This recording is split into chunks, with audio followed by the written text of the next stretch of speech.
Hola, bienvenidos nuevamente a este conjunto de videos donde vamos a hacer un análisis resumido de las diferentes alternativas de equilibrio externo a partir de estática comparativas con políticas de expansión tanto fiscal como monetaria analizados en un esquema ISLM-BP.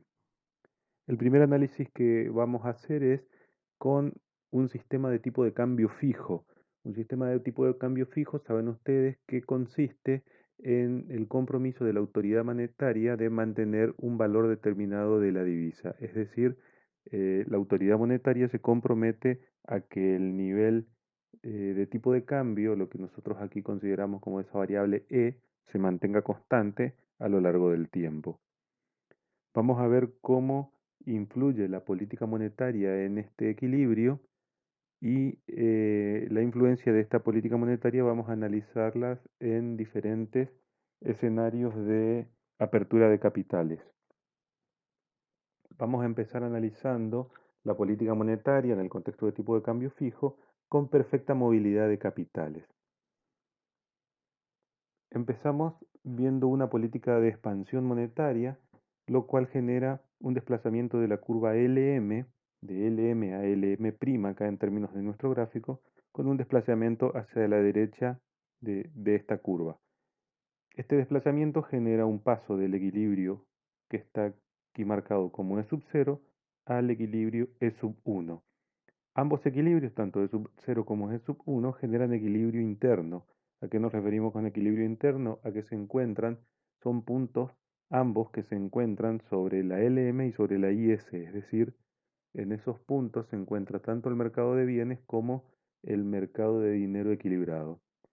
Saben ustedes que un incremento de la oferta monetaria, es decir, una expansión monetaria y un desplazamiento de la LM hacia la derecha, generan una baja de la tasa de interés y un incremento del nivel de renta. Entonces, pasar del punto E sub 0 vía una expansión monetaria al punto E sub 1 tienen como resultado, en términos internos, una suba de la renta y una baja de la tasa de interés. La suba de la renta no es relevante en nuestra curva BP, ya que nuestra curva BP, en virtud de la movilidad perfecta de capitales, está determinada solo por esta igualdad de tasa de interés igual a tasa de interés del resto del mundo. Ahora bien, la baja de la tasa de interés provocada por la expansión monetaria genera un afluente de capitales hacia el resto del mundo, ya que el resto del mundo genera un mayor nivel de rentabilidad. Por lo tanto, genera un déficit continuo en la cuenta financiera de nuestra balanza de pagos. Bien, este déficit de nuestra balanza de pago lo que genera es una presión, ya que hay una salida de divisas y por lo tanto un incremento de la demanda de divisas genera una presión a la suba del tipo de cambio. Recuerden ustedes que el tipo de cambio es el precio de la divisa. Entonces, un aumento de la demanda de divisa presiona al alza de su precio, es decir, al alza del tipo de cambio, pero en un contexto de tipo de cambio fijo, la autoridad monetaria está comprometida a no alterar este valor de E, por lo que la autoridad monetaria sale a ofrecer divisas. Ofrecer divisas en este contexto es similar a contraer la base monetaria, es decir, la oferta de divisa tiene como contrapunto la contracción de la base monetaria local, por lo que se reduce, en el marco de esta oferta de divisas, se reduce la oferta monetaria local, lo que genera una contracción monetaria y una vuelta de la LM a su posición original. Tanto la oferta monetaria como la LM retornan a su posición original. Este contexto se da en virtud del compromiso de la autoridad monetaria de mantener inalterado el valor del tipo de cambio. Como se ve, en este contexto de tipo de cambio fijo y perfecta movilidad de capitales, hay una total ineficacia de la política monetaria, en virtud que cualquier política monetaria expansiva, por ejemplo, como en este caso, no genera incrementos ni disminuciones, ya sea de renta o de tipo de interés. ¿A causa de qué? De que los movimientos que se generen vía la expansión monetaria luego debe ser retrotraídos para evitar un cambio en la tasa de interés que altere el nivel del tipo de cambio. Bien, esa es la situación bajo una situación de movilidad perfecta, pero vayamos a una situación de alta movilidad de capitales. Ya no perfecta, sino alta. ¿Cómo sabemos que la movilidad de capital es alta? Una forma para darnos cuenta de esto es ver la pendiente de la curva BP. Si la pendiente de la curva BP es, la curva BP es más plana o con una pendiente más cercana a cero respecto de la LM, le decimos que hay una alta movilidad de capitales. Si por el contrario la curva BP es más vertical que la curva LM, vamos a decir que hay una baja movilidad de capitales. En este caso lo que estamos analizando es un contexto de alta movilidad de capitales, es decir, una curva BP más horizontal que la curva LM. Bueno, el mismo ejemplo que hoy. Un incremento de la oferta monetaria que desplaza la LM a la LM', pasando del punto de equilibrio E sub 0, que es un punto de equilibrio tanto en mercado de bienes como financieros, al punto E sub 1, que también lo es de equilibrio en ambos mercados. Este punto lo que genera, al igual que hoy también, es una suba del nivel de renta y una baja de la tasa de interés. Esta baja de la tasa de interés genera, como ya sabíamos, debido a que el diferencial de la tasa de interés influye en la afluencia de capitales, la baja de la tasa de interés genera una salida de capital, es decir, un déficit en la cuenta financiera. El incremento de la renta, por otra parte, genera un aumento de las importaciones, lo cual genera un déficit también en la parte de cuenta corriente o en la parte comercial, es decir, un déficit en exportaciones netas. Ambos déficits lo que generan es un aumento de demanda de divisas, por lo que aparece una presión a la suba del tipo de cambio. Y aquí, como recién, nuevamente, ya que la autoridad monetaria tiene un compromiso de mantener estable el tipo de cambio, la autoridad monetaria tiene que ofrecer divisas. Esta oferta de divisa tiene como contrapartida la reducción de la base monetaria local, o sea, la reducción de moneda local, lo cual hace que la curva LM retorne a su posición original, ya que lo que se está llevando adelante es una contracción monetaria. La conclusión, al igual que en el escenario anterior, es también la ineficacia de la política monetaria bajo un contexto de tipo de cambio fijo y alta movilidad de capitales, ya que ni la renta ni el tipo de interés se ven alterados con una expansión monetaria. Vayamos a otro escenario, una situación donde hay también tipo de cambio fijo, pero esta vez baja movilidad de capitales.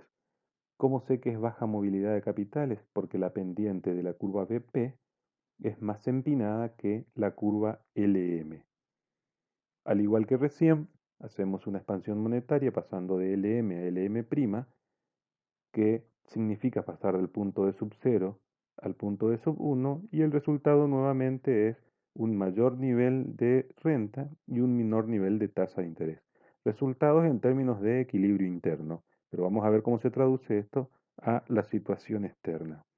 De nuevo, la caída de la tasa de interés genera déficit en la cuenta financiera y la suba de la renta genera déficit en la cuenta corriente o en las exportaciones netas. ¿En virtud de qué?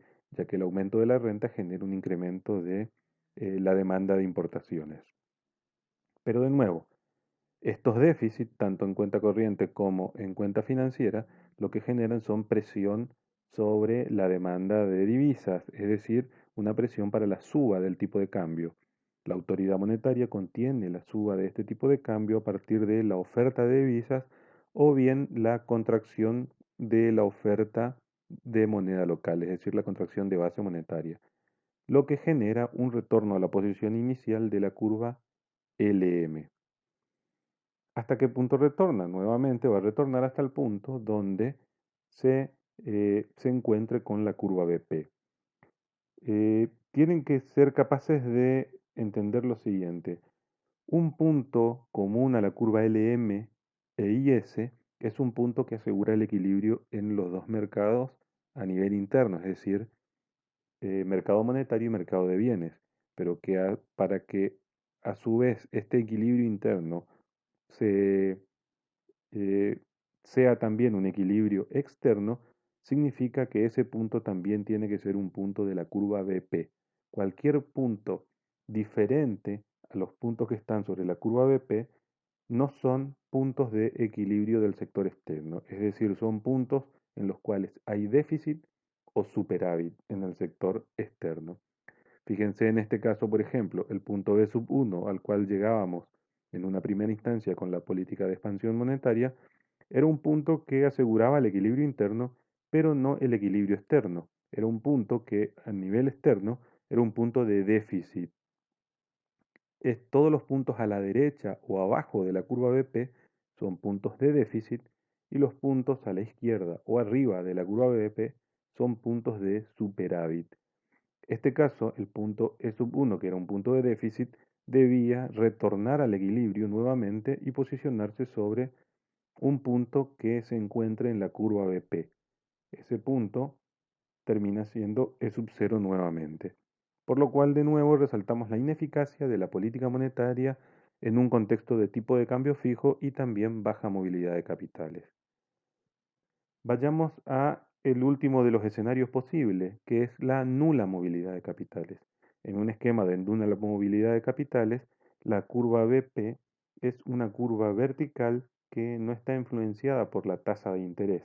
Fíjense, esta es la ecuación de la curva BP, donde ese parámetro que aquí no aparece, que era KR, es igual a cero.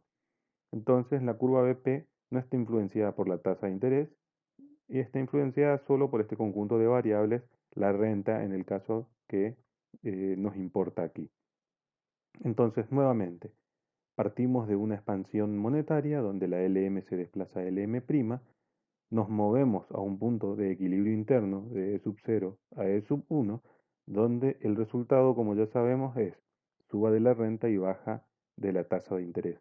La baja de la tasa de interés no es relevante para nuestro análisis, ya que en la curva BP no está influenciada por la tasa de interés. No obstante, la suba de la renta genera déficit en las exportaciones netas. Estos déficits en las exportaciones netas, como pasó en los ejemplos anteriores, van a generar una presión en el tipo de cambio al alza y como la autoridad monetaria está comprometida a mantener el valor del tipo de cambio, lo que va a hacer es va a salir a ofrecer divisas. Ofrecer divisas va a significar que contraiga la base monetaria, la autoridad monetaria y la LM vuelva a la posición original. Vuelve a la posición original hasta que el equilibrio interno se encuentre en un punto que está sobre la curva BP, es decir, que el equilibrio interno también contenga al equilibrio externo. Y de nuevo resaltamos aquí la ineficacia de la política monetaria en cualquiera de los cuatro escenarios, siempre y cuando el tipo de cambio sea fijo. Como conclusión, podemos decir que la política de expansión monetaria con tipo de cambio fijo es ineficiente en tanto que no es capaz de mover la renta y en este caso tampoco la tasa de interés en los diferentes escenarios de movilidad de capitales, es decir, con movilidad perfecta, nula, alta o baja de capitales, la política monetaria no genera movimientos en la renta y en este caso tampoco en la tasa de interés. Vamos a seguir ahora con políticas fiscales.